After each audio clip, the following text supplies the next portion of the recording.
Bastos, gago, barumbado, mamamatay tao. Yan yung bansag sa'yo ng mga kritiko.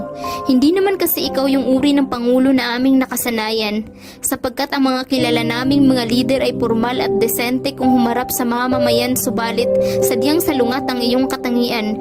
Ikaw lang naman kasi yung natatanging pangulo na bumastos sa mga pari at simbahan.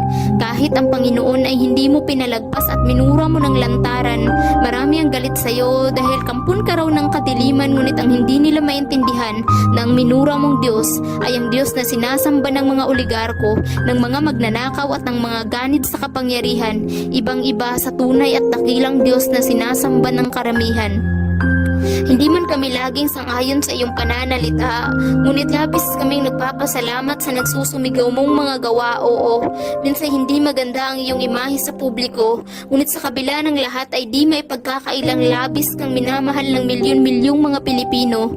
Ikaw lang naman kasi yung bastos na nagmulat sa aming mga mata, ang naglantad ng mga kasinungalingan at pang-aabuso ng media, ang sinasabi nilang gago pero siya rin pumuksa sa mga iligal na droga, ang naglinis at tumapos ng problema hinggil sa tanimbala, ang barumbado na nagpahina sa puwersa ng mga terorista, ang patulog-tulog lang daw pero maraming naipatayong infrastruktura, at ang sinasabi nilang tamad na presidente pero kay raming nagawa sa gitna ng pandemya. Ikaw yung bastos pero malaki ang respeto sa kalikasan.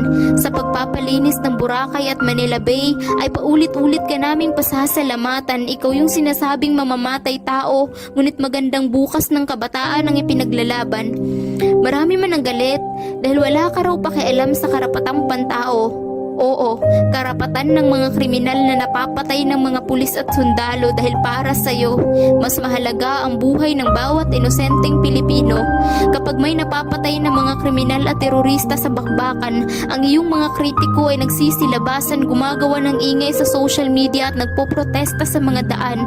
Pero kay sakit sa pakiramdam, natikom ang kanilang mga bibig kapag ang napapatay ay ang mga pulis at kasundaluhan. Ikaw lang yung leader na may pakialam, ang pangulo na nagpakita ng pagmamahal sa mga sundalo at mga kapulisan, ang nagbigay ng malasakit sa mga Pilipinong ng ibang bayan, ang presidente na tumugon sa hinagpis ng mga magulang, ang nagbigay daan sa pagsuko ng libu-libong mga terorista, at ang nagsilbing tulay sa pagbabagong buhay ng mga kabataang nalulung sa iligal na droga.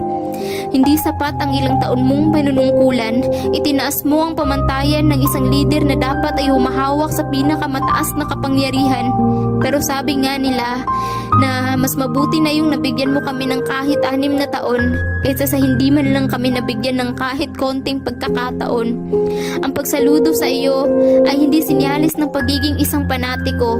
Masama bang purihin ka at pasalamatan sa pagiging isang mahusay na pangulo dahil sa kabila ng mga walang kabuluhang mga kritisismo at sa pilit na pagpapabagsak sa iyo ng mga oligarko, wala kang ibang kakampi kundi kaming mga Pilipino. Hindi kami handa sa pag-alis mo sa pamahalaan, ngunit wala kaming magagawa kundi harapin ang masakit na katotohanan. Magwawakas man ang iyong panunungkulan at babalik ka man sa pagiging isang sibilyan, mag-iiwan ka naman ng katiyakan sa aming mga puso't isipan. At iyon ay ang katotohanang isa ka sa pinakamagandang nangyari sa ating kasaysayan. Sa pagtatapos ng iyong termino at sa nalalapit na pagbaba mo sa palasyo, nais ko lang iparating sa iyo mula sa akin kasama ng milyon-milyong mga Pilipino. Maraming salamat po, mahal naming Pangulo.